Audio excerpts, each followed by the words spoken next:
Buenas noches, soy el doctor Sergio Moreno, trabajo en el servicio de cardiología del Hospital 2 de Mayo y el tema que me voy a ocupar ahora es de insuficiencia cardíaca, diagnóstico y tratamiento. La definición de insuficiencia cardíaca es un síndrome clínico complejo que puede resultar de un daño estructural o funcional del corazón que altera la habilidad del ventrículo tanto para llenarse como para expulsar la sangre. Esa es la definición actual desde el año 2005 en la American Heart Association y la Asociación Americana del Corazón, ¿no? Ahora, la insuficiencia cardíaca es una causa muy frecuente de internamiento en los pacientes en los hospitales generales, ¿no? La incidencia de esta enfermedad aumenta al incrementarse la edad, ¿no? O sea, a medida que pasan las décadas de la vida, se va incrementando la incidencia de insuficiencia cardíaca. Y fíjense que es la causa más frecuente de hospitalización en los ancianos, ¿no? También es una enfermedad que tiene alta tasa de mortalidad, está más o menos 50-70% de los pacientes en clase funcional 4 mueren a los 5 años de esta terrible enfermedad. Como pueden ver en esta diapositiva, la incidencia de insuficiencia cardíaca va en aumento conforme van aumentando las décadas de la vida. Fíjense que alrededor de los 80-84 años hace un pico importante tanto en pacientes varones como en pacientes mujeres, ¿no? Ahora, ¿por qué se debe el aumento de los casos de insuficiencia cardíaca conforme avanza la edad, ¿no? Uno, porque la población está en constante aumento y el envejecimiento se va incrementando, ¿no? Hay también una mejoría en la sobrevida en los tratamientos de infarto de miocardio, con el desarrollo de las unidades coronarias y los sistemas de revascularización. Cada vez se ven más gente que es rescatada de infarto de miocardio, ¿no? Después, la morbimortalidad en hipertensión arterial todavía está alta, a pesar de que hay un aparente mejor control, pero se cree que todavía la cardiopatía hipertensiva está dejando mucha secuela de insuficiencia cardíaca, ¿no? Y el otro problema es que hay un aumento de la prevalencia de cardiomiopatías idiopáticas, entre las cuales está la cardiopatía dilatada y la cardiopatía hipertrófica, ¿no? Que no se sabe exactamente cuál es la causa. Entre los factores de riesgo tenemos los más importantes: la hipertrofia del ventrículo izquierdo, el envejecimiento, como hemos visto en las diapositivas previas, la enfermedad coronaria, tanto el infarto de miocardio, los síndromes coronarios agudos, la cardiopatía coronaria en general. La hipertensión arterial también es una causa frecuente y un factor de riesgo. Diabetes mellitus, de hecho que el paciente diabético tiene un alto riesgo de desarrollar insuficiencia cardíaca durante la enfermedad. Pacientes con obesidad y los pacientes fumadores, ¿no? Fíjense, este es un cuadro estadístico de un estudio en el European Heart Journal en el cual comparan los hipertensos solos que se complican con diferentes enfermedades cardiovasculares como son el ACV, la falla cardíaca y la enfermedad coronaria, en amarillo, y en rojo están los pacientes que tienen hipertensión pero que además tienen hipertrofia del ventrículo izquierdo. Fíjense cómo con estas patologías, ACV, falla cardíaca y enfermedad coronaria, la incidencia de este tipo de complicaciones es mucho mayor en pacientes que tienen asociado hipertrofia del ventrículo izquierdo, tanto para los ACV, para la falla cardíaca, fíjense la diferencia, y también para la enfermedad coronaria. O sea, la presencia de hipertrofia del ventrículo izquierdo ya es un marcador independiente para peor pronóstico en este tipo de enfermedades.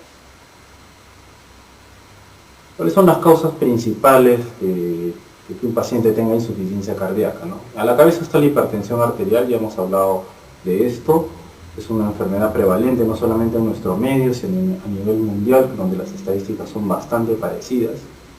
La cardiopatía isquémica también le sigue, digamos, no en orden de frecuencia, pero sí le sigue como etiología, entre las cuales está el infarto de miocardio, los síndromes coronarios agudos y la cardiopatía isquémica en general, ¿no? Las valvulopatías como secuela de enfermedad reumática es otra causa también prevalente en nuestro medio y que debemos también tener en cuenta para hacer el diagnóstico diferencial. Pacientes con diabetes, ¿no? Terminan con enfermedad coronaria, ¿no? Y eso es una causa también muy importante de insuficiencia cardíaca. Tenemos también las cardiopatías congénitas en el adulto, que es lo que más vemos nosotros en el hospital, en el cual son pacientes pues, que nacen con un defecto cardíaco congénito, ¿no? Y que no se les descubre sino hasta que es adulto, y justamente se les descubre cuando entran en falla cardíaca, ¿no? Es una causa también bastante importante, ¿no?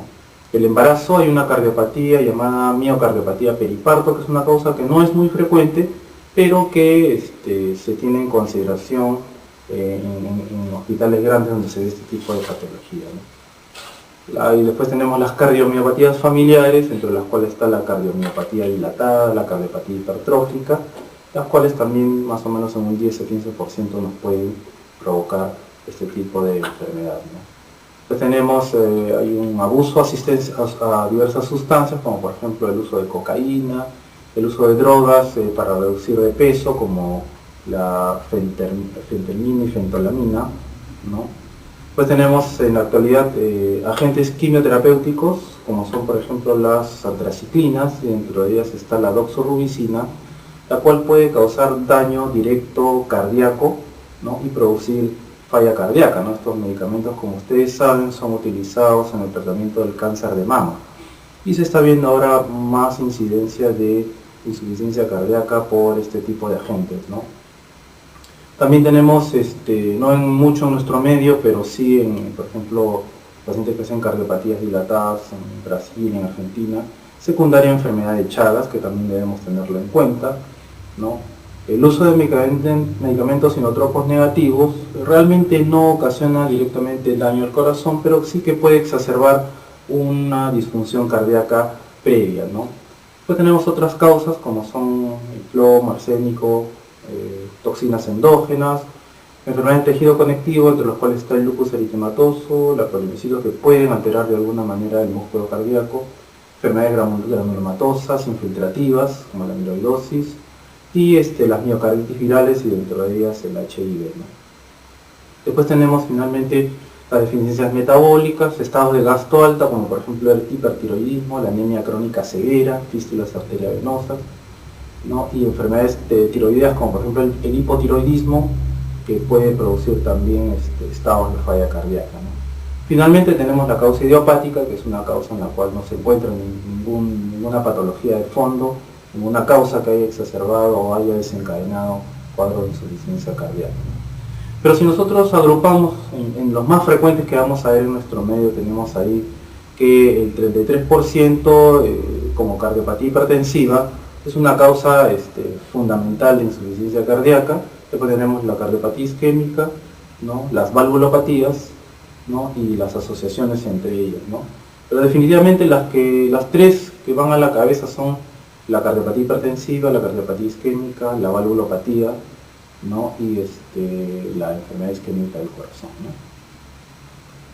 Ahora, se habla mucho de la etiología desde el punto de vista fisiopatológico, ¿no? Tenemos 5, digamos, causas fisiopatológicas: la sobrecarga de volumen, la sobrecarga de presión, la pérdida de miocardio, la disminución de la contractilidad y la restricción al llenado, ¿no? Desde el punto de vista fisiopatológico, en esas causas se dividen, ¿no? Entonces, desde el punto de vista fisiopatológico, ¿qué es lo que sucede, ¿no? Primero hay un daño inicial del corazón, ¿no? Que puede ser una sobrecarga mecánica, ¿no? Que puede ser sobrecarga de presión o sobrecarga de volumen, o puede ser una lesión directa al corazón, ¿no? Una isquemia, un infarto de miocardio, una infección viral o un tóxico como la doxorubicina, que pueden alterar directamente al músculo cardíaco, o si no, alguna estructura que provoca una alteración al llenado, ¿no? Entonces, todos esos procesos son los daños iniciales, ¿no? Estos daños iniciales van a producir dos tipos de alteraciones hemodinámicas, ¿no? Alteraciones hemodinámicas en reducción y en aumento. En aumento van a aumentar las presiones intracavitarias. La presión telediastólica del ventrículo izquierdo va a aumentar, la presión del capilar pulmonar, que al final va a terminar siendo la presión de la aurícula izquierda, aumenta la presión de la aurícula derecha, aumenta la presión de la arteria pulmonar y aumenta la poscarga, o sea, aumenta la resistencia periférica. Así como hay alteraciones hemodinámicas en aumento, hay también alteraciones hemodinámicas en reducción. Vamos a tener un volumen sistólico reducido, un gasto cardíaco reducido y un flujo sanguíneo regional reducido para cada órgano. Y después del daño viene el mecanismo compensador, ¿no? O sea, lo que el organismo hace para tratar de equilibrar el daño. Entonces ahí se presentan liberación del sistema neurohormonal, ¿no? Se produce dilatación cardíaca e hipertrofia ventricular, y estamos hablando ya de remodelado, ¿no? Finalmente, el proceso causal que puede seguir provocando la disfunción ventricular más las alteraciones hemodinámicas, todos en conjunto van a dar todos los síntomas y signos de insuficiencia cardíaca, conjuntamente con las alteraciones metabólicas, ¿no? Todas estas, factores van a determinar que se perpetúe el proceso de la disfunción ventricular, fallo orgánico multisistémico, y finalmente el paciente muere con muerte súbita. Entonces, tienen que haber mecanismos adaptativos durante el curso de esta enfermedad, ¿no? Tenemos ahí tres mecanismos principales. Uno es el mecanismo de Frank-Starling, llamada de la precarga, que es, digamos, a corto plazo. El sistema neuroendocrino, o sea, la liberación de todo lo que es las aminas simpático-miméticas, adrenalina, norepinefrina a corto plazo. Y tenemos ya el remodelamiento cardíaco con dilatación cardíaca o sin dilatación, que ya es un efecto a largo plazo, ¿no? Estos tres mecanismos van a ser adaptativos para la respuesta a la noxa previa, ¿no? Veamos el mecanismo de Frank-Starling, ¿no? El Frank-Starling compara el volumen latido con las presiones de llenado. Entonces, en la curva de arriba se puede observar cómo el corazón normal, ¿no?, puede incrementar su volumen latido, y las presiones de llenado ventricular no se elevan en forma importante. A diferencia de la curva de abajo, como el paciente con insuficiencia cardíaca puede tener una presión de llenado muy elevada sin que pueda alcanzarse un volumen latido adecuado, ¿no? En esta gráfica se observa lo mismo, ¿no? Fíjense cómo en la curva de número 1 es el paciente normal, y en la curva número 2 el paciente con insuficiencia cardíaca, y fíjense cómo el paciente con insuficiencia cardíaca, a pesar de que aumenta las presiones diastólicas de llenado, no tiene un índice cardíaco adecuado. O al revés, ¿no? El paciente con insuficiencia cardíaca tiene un índice cardíaco que es inadecuado, a pesar de que tiene unas tremendas presiones de llenado que lo van a llevar a la congestión pulmonar y la disnea, que es, digamos, la manifestación más importante de insuficiencia cardíaca, ¿no? Después tenemos mecanismos adaptativos en relación a la liberación del sistema neuroendocrino, ¿no? ¿Cómo se activa el sistema neurohormonal? El mecanismo es básicamente por disminución del gasto cardíaco, ¿no? Eso es sensado por el organismo, ¿no? Y se produce la activación simpática, la activación del sistema renina-angiotensina-aldosterona, y la liberación no osmótica de la vasopresina, ¿no? Entonces, esta respuesta neurohormonal es una respuesta muy similar a lo que ocurre cuando se produce una hipovolemia, ¿no? Se libera las catecolaminas, se libera angiotensina 2 y se libera aldosterona como una respuesta neurohormonal en conjunto, ¿no? Esto es lo que ocurre, ¿no? Digamos que sensa la caída de la presión arterial o la caída del gasto cardíaco, es sensado por los cuerpos aórticos y carotídeos, ¿no? Eso estimula el sistema nervioso central, y eso produce un incremento de la actividad simpática, tratando de aumentar el gasto cardíaco y tratando de aumentar la resistencia vascular sistémica. Por otro lado, el bajo gasto cardíaco o la hipotensión va a estimular al riñón para que se libere renina, ¿no? Y la renina va a hacer de que pase angiotensinógeno a angiotensina, ¿no? Y a través de la enzima convertidora de la angiotensina 1 pasa a angiotensina 2, y esto va a provocar varios efectos, no solamente a nivel sistémico, sino a nivel también de la corteza adrenal, la cual va a producir aldosterona, y la aldosterona va a producir retención de sodio y agua a través del riñón. Eso va a incrementar el volumen sanguíneo, y esto va a hacer que se incremente el gasto cardíaco y aumente la presión arterial, ¿no? Por otro lado, a nivel de los vasos sistémicos o los vasos periféricos, la angiotensina 2 va a producir vasoconstricción sistémica, y a nivel cardíaco va a producir hipertrofia, ¿no?, del miocardio e hipertrofia de la pared vascular. Todos esos efectos son de la angiotensina 2, ¿no?